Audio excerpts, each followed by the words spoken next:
मैं जब यहाँ आ रही थी, खुदावंद ने मुझे एक आयत दी जो मैं आपके साथ शेयर करना मांगती हूँ. When I decided to come to India, this was the verse that God gave me, and I believe that this is for this congregation. और जब मैं भारत आ रही थी तो पर ये वचन है जो परमेश्वर ने मुझे दिया और मैं पूरा यकीन मानती हूँ कि परमेश्वर ने इसी मंडली के लिए ये वचन मुझे दिया है. Romans chapter 11 and verse 16. आइए निकालेंगे रोमियो की पत्री उसका 11वां अध्याय 16वां वचन. Bible says, for if the first fruit is holy, the lump is also holy, and if the root is holy, so are the branches. और देखिए ऐसा वचन कहता है कि जब भेंट का पहला फल पवित्र ठहरा तो पूरा गूंधा हुआ आटा भी पवित्र है और जब जड़ पवित्र ठहरी तो डालियां भी ऐसी ही हैं. क्या आप पहला गूंधा हुआ आटा हो? Are you the first lump in Jesus name? क्या आप पहला I गूंधा am हुआ one आटा of है? those. मैं उनमें से Hallelujah. एक हूँ, पहला गूंधा हुआ आटा. अगर आप अपने जीवन में, अपने फैमिली में सबसे पहले ऐसे आदमी हो जिसने प्रभु यीशु मसीह को हाँ कहा है, हालेलुया, एक बार मेरे साथ हाथ उठा दो. I am the one. Thank you, Jesus. अगर आप वो एक हैं, Hallelujah. Thank you, Lord. तो अपने हाथ उठाइए. The word of God says that because you have said yes, परमेश्वर का वचन कहता है क्योंकि आपने हाँ कहा, your generations will be added to God. आपकी पूरी पीढ़ी जो है वो परमेश्वर में शामिल हो जाएगी. Your root is solid, आपकी जड़ जो है मजबूत है and that's why your tree will be solid. और इसी वजह से आपका वृक्ष पेड़ जो है वो भी मजबूत Amen. रहेगा. You will bear much fruit in Jesus' name. आप बहुतायत का फल उत्पन्न करेंगे, यीशु के नाम में ग्रहण करें. देखिए, you and I, we are the Joshua generation. देखिए आप और मैं, हम यहोशू की पीढ़ी हैं. The generation that came out of Egypt died in the wilderness. और वो पीढ़ी जो मिस्र से निकल कर आई थी वो रेगिस्तान में मर गई. But the new generation that came up was the generation that said yes to God. लेकिन नई पीढ़ी बाद में जो निकल कर आई उसी पीढ़ी ने परमेश्वर को हाँ कहा. They have left Egypt. और वे मिस्र छोड़ के आए. They have walked through the wilderness. उस रेगिस्तान में से होकर वे गए. They have crossed the Jordan. यरदन नदी को उन्होंने पार कर लिया. And they are standing at the edge of the promised land. फिर उसके बाद हम देखते हैं प्रतिज्ञा के देश के बिल्कुल सीमा पर वे खड़े थे. आप और मैं भी ऐसे ही हैं. हमने मिस्र की गुलामी को छोड़ा हुआ है. मैं और आप हमारे पापों की गुलामी से बाहर निकल के आ चुके हैं. चाहे थोड़ी सी प्रॉब्लम आई हो, बीच में रेगिस्तान आया हो, वीराना आया हो, लेकिन हम उसमें से चल के पार हुए हैं. Hallelujah. Because Jesus is with you. Thank you, Lord. यीशु आप लोगों के साथ में है. कहे धन्यवाद प्रभु. क्या मैं आपको कुछ ग्राउंड रूल्स बता दूं इस जर्नी ऑफ फेथ के? आपको मैं कुछ ऐसे बताना चाहती हूँ इस विश्वास का जो सफर यात्रा जो है उसके बारे में. When we come out of Egypt, जब हम मिस्र से बाहर आते हैं, Egypt must come out of us. तो मिस्र भी हमारे अंदर से बाहर आना चाहिए. हालेलुया. जब हम मिस्र से बाहर आते हैं तो मिस्र भी हमारे अंदर से बाहर आना चाहिए. The word of God says, let there be no doubt in your mind. Hallelujah. परमेश्वर का वचन ऐसा कहता है कि तुम्हारे मन में, तुम्हारे दिमाग में कोई संदेह न रहने पाए. Thank you, Jesus. Lord says to Joshua, the land that you will walk, I will give you. परमेश्वर ने यहोशू से कहा कि जिस जमीन, जिस देश में तुम कदम रखोगे, चलते जाओगे, वो मैं तुम्हें दे दूंगा. हालेलुया. इसका मतलब है कि हमें चलना है. इसका मतलब है हमें चलना है. खुदावंद की प्रॉमिस है, लेकिन इसके साथ हमारा चलना भी बहुत जरूरी है. जितनी जमीन पर हम पांव रखेंगे उतनी ही जमीन हमारी होगी. It is very important. The land that you walk will be the land that you own. और यह बहुत ही महत्वपूर्ण है कि जिस जमीन, जिस देश में आप कदम रख के चलते हैं, वही परमेश्वर आपको दे देगा. Hallelujah. Thank you, Jesus. यरदन नदी से जब बाहर निकले हैं, when they came out of the river Jordan, the high priest stood in the river with the presence of God, with the Ark of Covenant. हम देखते जब यरदन वे जब वहां से बाहर निकले तब परमेश्वर के महायाजक जो थे वे वहां पर खड़े थे उस संदूक लेके.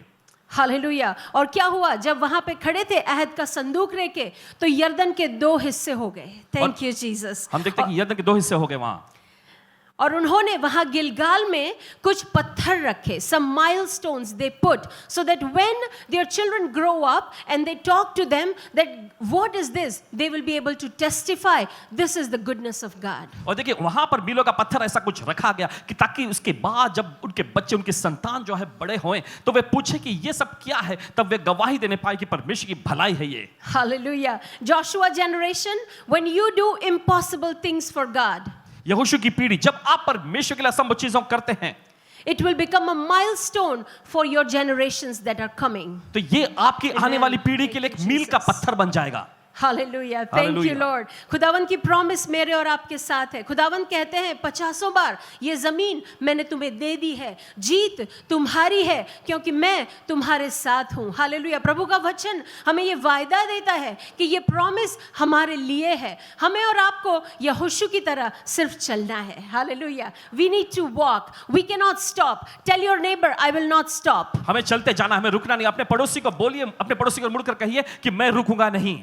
हालेलुया, मैं रुकने वाला नहीं हूँ। बोलिए, बोलिए Thank अपने you, पड़ोसी को। Jesus. मैं रुकने वाला नहीं हूँ। बोलिए इस आई समय। Am the Joshua generation. मैं यहोशू की पीढ़ी हूँ, मैं रुकने वाला नहीं हूँ। बोलिए इस समय अपने पड़ोसी को कि मैं यहोशू की पीढ़ी हूँ, मैं रुकने वाला नहीं हूँ, रुकने वाली नहीं हूँ। हालेलुया। धन्यवाद अच्छा, जब ये यरदन में से बाहर है, when they crossed the river Jordan and they came, they are at the brink of the promised land and they see a big huge wall which is impenetrable. और देखिए जब वे यरदन में से बाहर आए, फिर उसके बाद देखते हैं कि जब प्रतिज्ञा के देश के सीमा पर उन्होंने कदम रखा तो एक बहुत बड़ी दीवार, जैसा कि भेद ही नहीं जा सकती, अभेद दीवार को उन्होंने देखा। And you know this story very well. God conquered Jericho. It was God who brought down the impossible walls before the children of Israel. और आप उस कहानी को जानते हैं कि परमेश्वर ने उस दीवार यरीहो पर इजरायलियों को विजय दे दी। परमेश्वर ने उसे गिरा दिया था इजरायलियों के सामने। I and you, we all go through these sometimes. When there is an impossible situation, God helps us and blesses us with victory. देखिए आप और मैं, हम भी इस तरह के दौर में से गुजरते हैं। जब हमारे सामने कोई असंभव सी चुनौती खड़ी होती है तब परमेश्वर हमें विजय देता है। And after that victory, the children of Israel go to another small city, which is probably half the size of Jericho. It is called Ai. और फिर उस विजय को पाने के बाद हम देखते हैं कि इजरायली लोग एक छोटे से नगर की ओर गए, जो कि दिखने में बहुत ही एकदम मुश्किल जैसा था, जिसका नाम, वो नगर का नाम ए नगर था। When they came to Ai, hallelujah, और जब वे thank you ए नगर पे Jesus. पहुंचे, तो इन्हें लगा कि ये बहुत ही छोटा शहर है, हम इसको जीत लेंगे, ये हमारे काबू में है, इसमें हमें कोई परेशानी की जरूरत नहीं है। You know what is the meaning of word A? और आप जानते हैं ये शब्द ए, इसका मतलब क्या है? The name of the word A in Hebrew means heap of ruins. और देखिए इसका मतलब ये होता है, ए नामक मतलब जैसे कि उजाड़ दशा, उजाड़ खंडहर जैसे, खंडहर जैसा। heap of ruins, hallelujah, उजाड़ खंडर जैसा। हालेलुया। देखें अभी इन्होंने ये वॉर जीती नहीं है, लेकिन ये ए को ए नाम से बुला रहे हैं। When they are calling A, what they are thinking is that this city is a heap of ruins before me. और देखिए जब वे उस नगर को, देखिए उन्होंने जीते नहीं थे, लेकिन जब उस नगर को वे नाम ए कह के पुकार रहे थे, इसका मतलब वो कह रहे थे कि ये नगर जो है हमारे सामने उजाड़ खंडर जैसा है। Speak your future according to God's promises for you, not according to your present situation. और देखिए आपके भविष्य के लिए आपको परमेश्वर के प्रतिज्ञाओं के मुताबिक बोलना है, अभी आपके हालात जो चल रहे उसके मुताबिक नहीं। Hallelujah. Prophesy over your children. Speak the word of God over your situation. Do not be shy. Call it what God has called it to be. आपके बच्चों पर भविष्यवाणी करिए, आपके हालातों पर इस तरह से भविष्यवाणी करिए जैसा परमेश्वर ने वायदा किया है, और जैसा वो है वैसा ही आपको बोलना है। Take God's promises and prophesy over your sickness, over your finances, over your problems, over your situations, over your defeat, over anything that is in front of you. और देखिए जो भी आपके सामने है, हार आपके सामने, मुसीबत समस्या आपके सामने, उसे वैसा ही नाम दीजिए जैसा परमेश्वर ने वचन के मुताबिक कहा है। जब गिद्योन छोटी सी खूपी में छुपा हुआ था, hallelujah, he was afraid of the Palestinians and he was hiding in the wine press. हम देखते हैं कि वो जो गिदोन जो था वो डर रहा था, शत्रुओं से डर रहा था, और फिर जहां पे गेहूं झाड़ा जाता है वहां पर उस जगह में वो छिप रहा था। And then God comes and says, "Oh valiant warrior Gideon." फिर उसके बाद परमेश्वर उसके सामने प्रकट होता है और कहता है, हे शूरवीर सुरमा Gideon. Hallelujah. I want to tell you, when you believe the word of God, when you see yourself from God's perspective, nothing is impossible for you. और मैं आपसे कहना चाहती हूँ कि जब आप अपने आप को परमेश्वर के दृष्टिकोण से, परमेश्वर के नजरिए से देखते हैं तो कुछ भी आपके लिए मुश्किल या कठिन नहीं होगा। Hallelujah. You are not your sickness. You are not your depression. You are not the situation. You are not how you feel in your heart right now. और देखिए जैसा आप अपने दिल में महसूस करते हैं या फिर जैसे आपके हालात हैं, जैसे आपकी समस्या आपको दिखाती, वैसा आप नहीं हैं। Hallelujah. You are what God calls you to be. आप वो हैं जो परमेश्वर आपको बुलाता है। Hallelujah. Long story short, they face the battle of I. They go in their own mind with their own strategy without asking God how to fight this battle. और देखिए फिर वो ए नगर से लड़ाई लड़ने के लिए गए, अपने दिमाग में योजना बनाकर और उन्होंने नीतियां बनाकर, उन्होंने परमेश्वर से ये पूछा भी नहीं कि कैसे उनको आगे बढ़ना है। Hallelujah. And there was a man named Achan who had taken from the spoils that God said they are banned, don't take it. और वहां आकान नामक एक व्यक्ति था जिसने लूट के माल को अपने पास रख लिया था, जिसे परमेश्वर ने ऐसा करने के लिए मना ही किया था। हालेलुया। बहुत बार ऐसा होता है कि यरीहो की जीत के बाद हमारे सामने ऐसा फेलियर्स आता है कि जिससे हम बाहर कैसे निकले हम समझ नहीं सकते। इस्राएलियों के सामने भी आज ऐसी सिचुएशन खड़ी है, बड़े यरीहो को जीत लिया है लेकिन ये छोटा सा आय उनके ऊपर भारी पड़ रहा है। और अब यहाँ पे ये खड़े हैं, खुदावंद कहते हैं, प्रभु कहते हैं कि तुम्हारे अंदर एक ऐसा आदमी है जिसने मैंने जो ठहराया है कि वो नहीं लेना है उसमें से लेके चुरा के अपने पास रख लिया है। Hallelujah. See, the sin is disobeying the word of God. देखिए पाप जो है उसका मतलब है परमेश्वर के वचन का उल्लंघन करना। Hallelujah. The fruit that Eve ate, the Bible says it was good to see, good in taste and desirable. और देखिए बाइबल ऐसा कहती है उसका फल जो है देखने में अच्छा और स्वादिष्ट भी और मन भावने जैसा दिखता है। But God had said no to it. लेकिन परमेश्वर ने उसे लेना मना किया था। Hallelujah. Same situation is here. God said, do not take anything from the spoils at Jericho. And Achan had taken and hidden it. और देखिए वही हालात यहाँ पर भी थी कि परमेश्वर ने कहा था उनसे कि यरीहो में से जो भी चीज लूट लिया गया था कुछ भी अपने पास नहीं रखना, लेकिन आकान ने क्या किया, उन चीजों को अपने पास रख लिया। Hallelujah. I want to tell you a secret. और मैं आपसे एक रहस्य कहना चाहती हूँ, There is nothing bad inside the will of God. परमेश्वर की इच्छा में कुछ भी बुरा नहीं है And there is nothing good outside the will of God. और परमेश्वर की इच्छा से बाहर कुछ भी अच्छा भी नहीं है। Hallelujah. Thank you, Hallelujah. Jesus. हम उसका अंजाम जानते हैं यहोशू की सातवें पद में कि प्रभु नाराज हो जाते हैं। प्रभु आखान के घर के ऊपर एक कर्स, एक श्राप बोलते हैं और सारी इस्राएल प्रजा मिलके पत्थरों से उसे मार देती है। And this happens in the valley of Achor.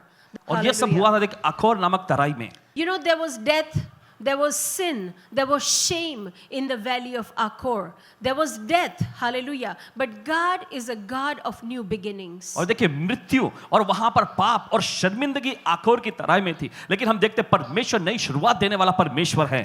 Hallelujah. होसेया की दूसरी और उसकी 15 निकाले मेरे साथ। होसेया chapter 2 and verse 15. होशे की पुस्तक में निकालेंगे उसका दूसरा अध्याय 15वें वचन में।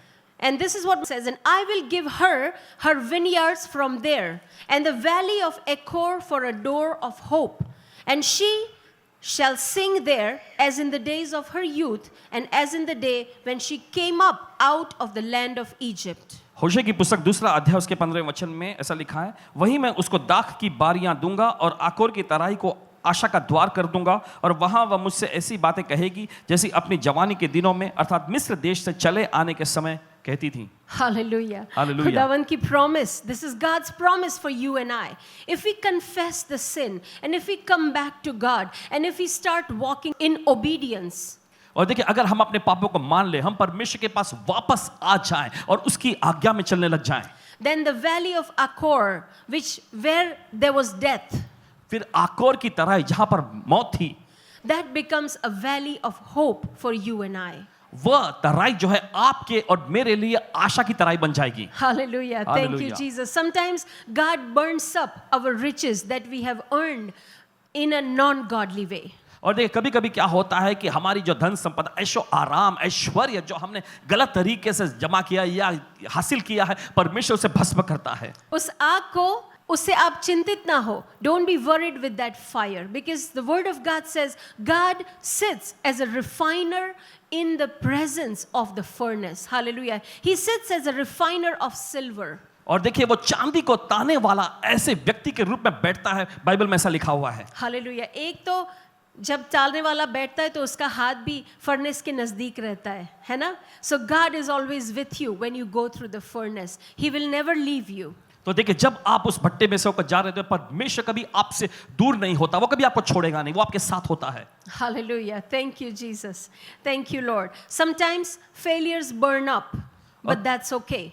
कभी कभी नाकामी देखिए पूरी तरह हताश कर देती है या भस्म कर देती है, ठीक है चलो, Because if you go back to God, He is faithful to forgive. क्योंकि अगर आप वापस परमेश्वर के पास जाएंगे तो देखिए विश्वास योग्य है क्षमा करने के लिए। Hallelujah.